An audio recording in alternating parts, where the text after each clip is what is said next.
The next couple of verses are about transformation. Verse 842. Transformation is to be ascertained as removed from birth and destruction, devoid of existence and non-existence, released from qualified and qualifying.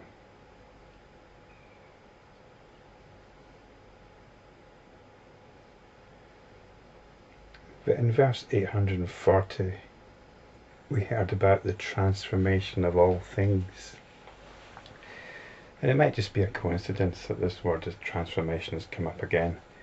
But the transformation of all things refers to the flitting attention. The attention is always moving around. That is actually all that is going on. The moving attention. You can hypothesize that other things are going on, but all you really know is going on is this movement of the attention. And as enlightenment practitioners, as spiritual practitioners, this is what we come back to. This is what we observe. We observe it every moment. Although we might fail in this endeavour because we often get caught up in it. But we keep trying to come back and observe it. It's a trivial example. But this morning I had a shower. A shave and a shower. And for some reason, and I've noticed this before, but it goes deeper. The noticing goes deeper. For some reason, I experience a state of irritability when I'm shaving and showering. It's not something I want to be bothered with. I would rather not bother with shaving and showering. And so I grudge it. Even though I feel great after it. It always feels nice and refreshing. Shave and shower, nice and clean, refreshed. But I find myself working myself up into a very irritated mood. And I think back to this. I think back to when I go to the gym and I have to have a shower afterwards, and I get a bit tense and irritated at having to do this. It doesn't matter what the reason is why. I've obviously got this habit. But the point here is, this is a simple, everyday activity which has an emotional, quite a subtle emotional counterpart going on. You can just observe it. But I remember reading an article that was trying to sell some shaving products about how shaving can be an enjoyable ritual. And rather than just observe the irritation, I decided to enjoy having the shower, to enjoy the shave. It sounds so simple, doesn't it? But this is what it's about. This is the transformation we can be talking about. The transformation of our habit energy. So that's an example, just having a shower and the emotional energy which goes with that. What about talking to my wife? What about washing the dishes? What about looking for a job? What about going to a job? And all the rest of it. So each day,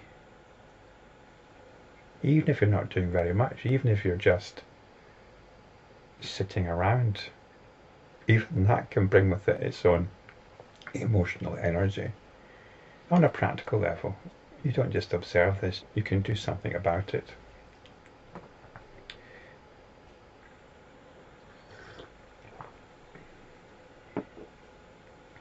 You observe your habit energy. And there's an important point about this observation, which I'll come to in the next verse. But let's just look at verse 842. It's to be ascertained, transformation is to be ascertained as removed from birth and destruction. And this is the unborn. And I've been reading about the unborn in Ron Henschel's dissertation, which I keep plugging for some reason. The unborn and emancipation from the born. Emancipation from the born. The unborn transformation here is the realization of suchness. Actually, there was quite a good quote in here I was just reading earlier on, which is quite relevant. It's a quote. It's on page 50. And this is the great thing about Ron's dissertation, is he's got lots of good quotes in it and lots of good sources that he's referenced. This is a famous quote attributed to Linchi, and in it he's quoting Huineng. Huineng is the 6th Zen patriarch, and Huineng is addressing the assembly. I have an article which has no head, no name, no appellation, no front and no back. Do any of you know it? Stepping out from the crowd, Shen Hui replied, "It is the source of all Buddhas and the Buddha nature of Shen Hui." And Huineng replies, "I have told you already that it is without name and appellation, and yet you call it source of Buddhas and Buddha nature." I wonder if the source of Buddhas is the Tathagata, reproved the patriarch. Even if you confine yourself in a mat shed for further study, you will be a jhana scholar of second-hand knowledge only. In other words, somebody that studies and learns from books. So the point is not to give this thing a name, but to realize it. So when I call it suchness, I'm hoping you've remembered it. Suchness is a pointer to this awareness in you. So this transformation, removed from birth and destruction, it's the unborn. It's devoid of existence and non-existence. Non-existence isn't the same as unborn. Non-existence is just part of the cycle of existence and non-existence, birth and death. The unborn is not the same as death. The unborn is the fleeting or the flitting attention that has actually come to rest. It's come to rest in the awareness which was hearing this. It has come to rest in the awareness in which all of this is happening.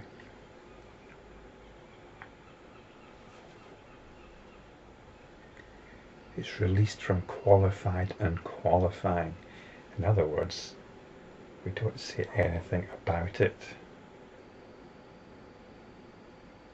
We are released from that effort of trying to understand it, of trying to pin a label on it.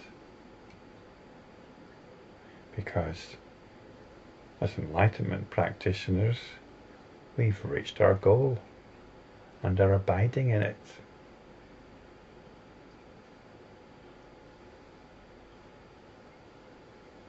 It's very wonderful.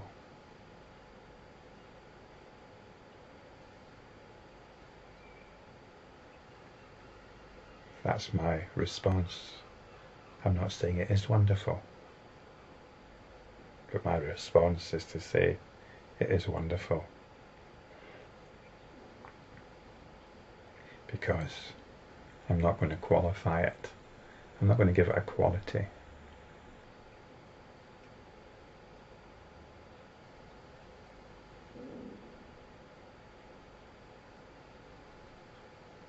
But hopefully, by now,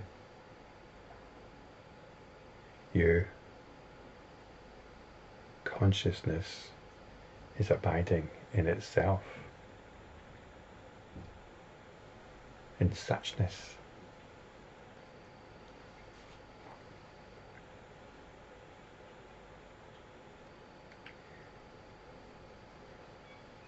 843 stresses this. Transformation is to be ascertained as having nothing to do with the philosophical doctrines, with names and forms, and giving an abode to views of an inner ego. This inner ego probably pertains to notions of the soul. But as enlightenment practitioners, and this is something I've been addressing recently, we need to be mindful. In other words, we're not just going along with wherever the attention goes. We're mindful of the attention, mindful of where it goes. And as I was saying in a recent video, the last one possibly, it's very easy for a particular tone to creep into our mindfulness. And this is what I'm suggesting is meant here by an inner ego. An inner ego. In the past I've called it our fundamental mood tone. When we practice mindfulness, it's supposed to be a kind of bare awareness, but there's usually some sort of tone in there.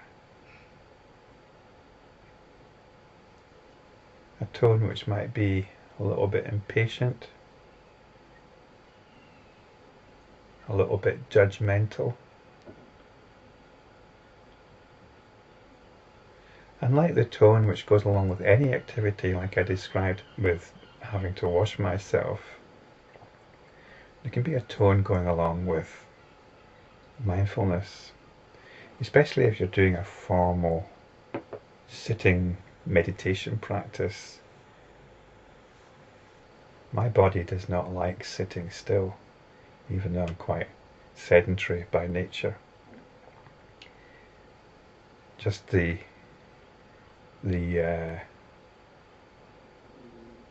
physical process of sitting still stirs my mind into rebelliousness. Meditation books just tend to assume that you get the sitting thing sorted and that's it. But the sitting thing can become a major thing. It can be quite traumatic, especially if you're doing hours of meditation. It's quite traumatic for the body. But anyway, I won't go into that right now, maybe another time. The point is, if you're in this position and you're trying to be mindful, then you're probably ignoring the trauma of the body, because you're trying to be mindful of your breathing or of sounds or whatever. So we need to observe our mindfulness and observe an inner ego, an inner voice, a deep fundamental mood tone going on. And like I did in the shower, there's no point just observing it, because if we're practicing mindfulness, it has to be from a good place. We need to be practicing mindfulness joyfully. Joyfully. There's no room for this very austere, po-faced seriousness which you often see in people that are being mindful, especially when they're doing the mindful walking. Have you ever done mindfulness walking? Everybody's walking around in a circle, gaze a little bit on the floor in front of them, all being very serious. Might be a little bit sleepy because they've been getting up early and doing their meditations. But really, there's a very definite tone there. And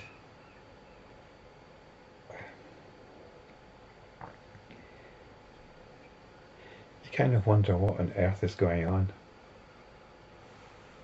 It's a reinforcement of this tone, especially if it's a group meditation, which it usually is if you've gone away on a retreat and you're doing mindfulness walking. It's a very serious business.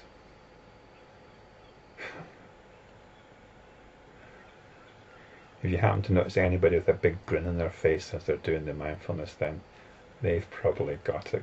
They've got the idea. Mindfulness is something which should produce a big grin on your face, because it's like me in the shower, noticing my irritability and deciding, enjoy it, enjoy it. If you're not enjoying mindfulness and you're not able to enjoy it after trying, then give it a break. So this is something to watch out for. And in a sense, this is in the spirit of transformation. It's not transformation as mentioned in the verse. The transformation is referring to the unborn. It's referring to suchness, to enlightenment. But it is the transformation from being asleep to being awake, to being ignorant to being enlightened,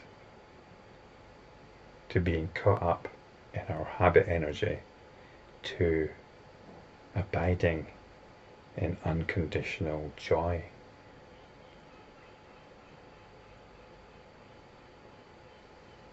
That's the transformation.